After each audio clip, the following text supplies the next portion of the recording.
Right. In exercise 2, number 1, you are requested to find or determine the center of a circle and the length of the radius in each of the following circles. There are two formats there in which your equations are given. The first one, it's in standard form, where you have got your x minus a squared plus y minus b squared is equal to your r squared. That one is a straightforward one, and I have compiled some notes for you here. Let's see how it works out. There is an example there. You've got your x minus 3 squared plus y minus 1 squared is equal to 9. What you have to think there, it's in line with the simplest thing is to rewrite the general formula for the circle, which is x minus a squared, y minus b squared is equal to r squared. And from those, just equate. I've got x minus 3 and x minus a. So it means my a is equal to 3 and my y is equal to my b, is equal to 1. And then from the radius side, r squared is equal to 9.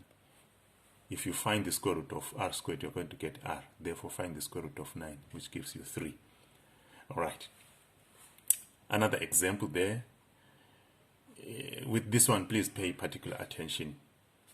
You've got x plus 3, which is different from the x minus 3.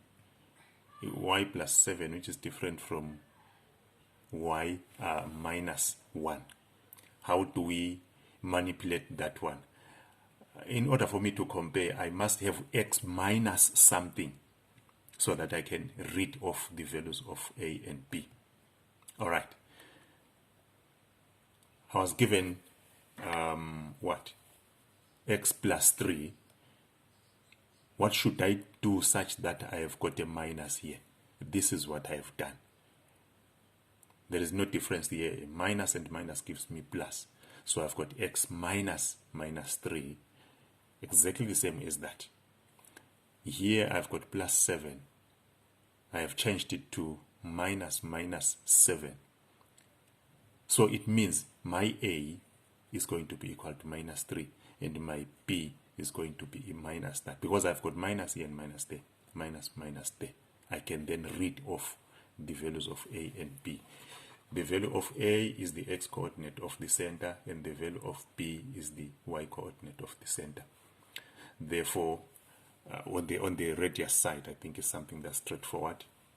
My a is going to be equal to that. The question says, determine the coordinates of the center. You have to write now what the coordinates of the center is in coordinate form. The center, it's m minus 3 is to minus 7.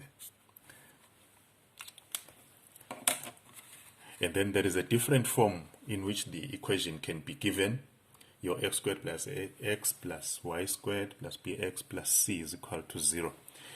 This is as a result of expanding this equation, or whatever equation of a circle is given there.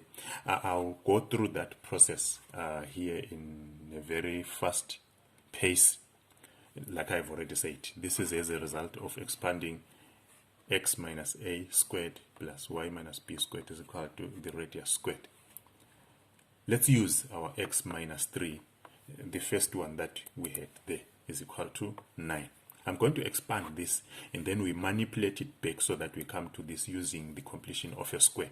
If I expand this, x squared, x times this times 2 gives me minus 6x, and then minus 3 squared, that gives me 9. The same applies here. Y squared, y times negative 1 times 2 minus 2y, and then minus 1 squared gives me, which is equal to that.